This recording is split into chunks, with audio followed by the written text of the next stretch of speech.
नमस्कार दर्शक बंधु ओडिया प्राइम टी को आपण मानक पुणी थे स्वागत जदि आपण माने युक्त 2 परीक्षा दे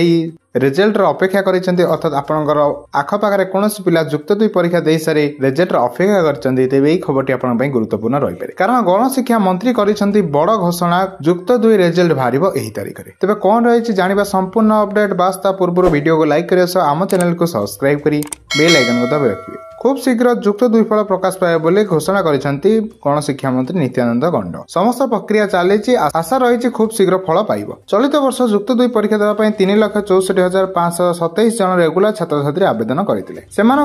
कलार 2,29,604 जन होता बेले वाणिज्यर 23,540 विज्ञान 1,06,325 और धंदामूलक शिक्षार 5,038 जन छात्र छात्री थे से 27,282 जन एक्स रेगुलर छात्र छात्री परीक्षा देवाक आवेदन तेबे जो अपडेट आम पाखक आसी पहुंचे ता होची कि एही मास 20 तारिख सुधा बाहरी पारे युक्त 2 परीक्षार रिजल्ट तेबे यह नहीं कौन स्पष्ट सूचना मिलूना किंतु किछि सूत्ररू यह जना पड़ी तेबे यह थिला युक्त 2 अर्थात +2 रिजल्ट को नहीं लेटेस्ट अपडेट तेबे एही खबर प्रथमे जणेबे आम चैनल संगे जोड़ी होई रहंतु धन्यवाद।